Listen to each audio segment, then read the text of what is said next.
Pag-usapan natin ang Zone of Proximal Development by Lev Vygotsky. Merong tatlo: Actual Development, Potential Development, and Zone of Proximal Development. Sige, pag-usapan natin yan in today's video. First, Actual Development. Pag sinabing Actual Development, ito yung kaya mong maabot kahit na walang tulong ng ibang tao. Like for example, di ba, mag-board exam ka pero self-review.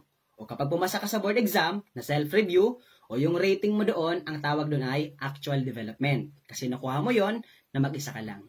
Pero kapag sinabi nating potential development, ito yung kaya mong maabot na may tulong ng ibang tao. Like for example, di ba mag-board exam ka? Pero ang iba, merong review center. Ano po? So, ibig sabihin, kapag pumasa ka sa board exam, yung rating mo is contributed to potential development. Kasi naabot mo yon sa tulong mo at sa tulong ng ibang tao kasama dyan ng review center. O ito yung actual development. Ito yung kaya mong marating na walang tulong ng ibang tao.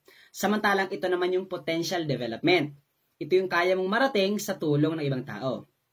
And the gap between actual and potential, ang tawag doon ay zone of proximal development. Yung nasa gitna ng actual at potential, ang tawag doon ay zone of proximal development. Kaya pag tinanong sa board exam, what do you call the gap between actual development and potential development, sagot ay zone of proximal development. Pag walang gap, ang tatanong, what do you call the difference? Ano yung pinagkaiba ng actual development and potential development? Ang sagot dun ay zone of proximal development. O bakit sir tinawag na zone of proximal development? O from the word proximal, proxim, pag sinabing proxim, may malapit, may katabi, may nagbibigay ng guide, may nagbibigay ng tulong. Sino yon? More knowledgeable others. Ano po? So, yun yung pinagkaiba ng actual development sa potential development. Kasi sa zone of proximal development, may nagbibigay ng assistance, may nagbibigay ng guide.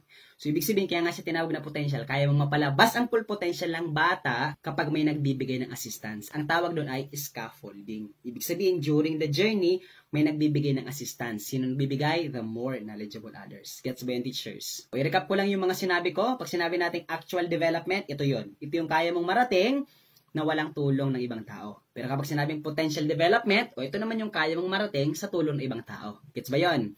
And the difference between actual and potential, ang tawag ay zone. Ito yung zone of proximal development. From the word proxim, may malapit, may katabi, may nabibigay ng tulong. Sino yun?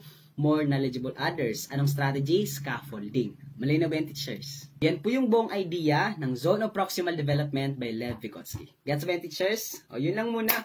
Short video lang muna for today kasi may ginawa lang si sir. Ano po? So, sana nandito ka kahit short video. Yan. And then, kung nakaabot ka sa parte ng video ito, pakilike naman ng video and then, pakishare naman. And then, pakicomment naman kung baguhan ka sa page ko para alam ko kung saan ang na-reach ng video ito. Yun lang. Thank you very much everyone and God bless. Bye-bye.